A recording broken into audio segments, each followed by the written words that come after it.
നമസ്കാരം. ജോലി സംബന്ധമായ ഏതൊരു പ്രശ്നങ്ങളും മാറുന്നതിന് ജപിക്കാവുന്ന ഒരു മന്ത്രമാണ് ഇന്ന് പറയുന്നത്.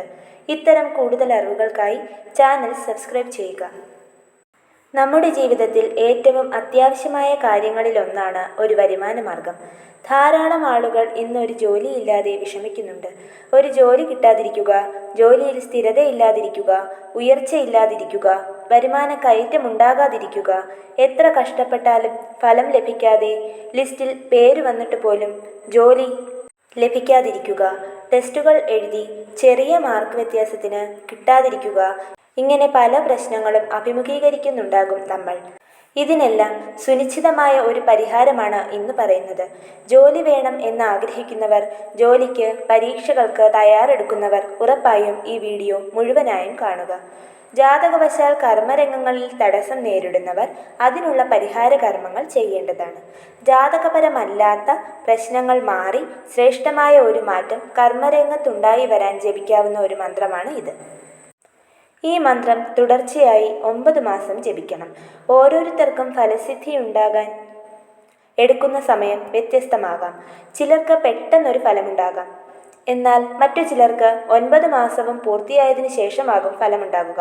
ഈ ജപം തുടങ്ങിക്കഴിഞ്ഞാൽ ആദ്യം തന്നെ ഫലം കിട്ടിയാലും 9 മാസം പൂർത്തീകരിക്കണം. ഫലം ലഭിക്കാൻ താമസിച്ചാലും നിന്ദിക്കാനോ സംശയിക്കാനോ പാടില്ല.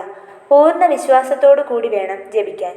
എന്തെല്ലാം അധ്വാനം ചെയ്തിട്ടും ജോലി ലഭിക്കാത്തവർ അതിനോടൊപ്പം ഈ മന്ത്രം കൂടി ജപിക്കുകയാണെങ്കിൽ ഉറപ്പായും ഫലം ലഭിക്കും.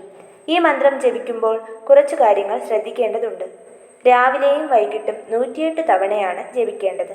ഇതിനു കഴിയാത്തവർ ഒരു നേരമെങ്കിലും 108 തവണ ജപിക്കുക. 9 മാസം തുടർച്ചയായി ജപിക്കണം. ഏതെങ്കിലും തരത്തിലുള്ള അശുദ്ധാദികൾ ഉള്ളപ്പോൾ ജപിക്കരുത്. സ്ത്രീകൾക്ക് ആർത്തവം കഴിഞ്ഞ് 8 മുതൽ ജപിക്കാം. ഈ 9 മാസങ്ങളിൽ ജപത്തിന് ചെറിയ തടസ്സങ്ങൾ വന്നാലും ബാക്കി തുടർന്ന് ജപിക്കാവുന്നതാണ്. എന്നാൽ തുടർച്ചയായി 14 ദിവസത്തിൽ കൂടുതൽ മുടക്കം വന്നാൽ ജപം ആദ്യം മുതൽ തുടങ്ങണം. ഇതൊരു വിശേഷമായതും ശക്തി കൂടിയതുമായ മന്ത്രമാണ്. ആയതിനാൽ ഹൃദ്യസ്ഥമാക്കിയ ശേഷം തെറ്റുകൂടാതെ ജപിക്കണം. പുരുഷന്മാർ ജപിക്കുമ്പോൾ മേൽവസ്ത്രം ധരിക്കാതെ വേണം ജപിക്കാൻ. രാവിലെ 9 മണിക്ക് ശേഷവും രാത്രി 9 മണിക്ക് ശേഷവും ജപിക്കാതിരിക്കുക.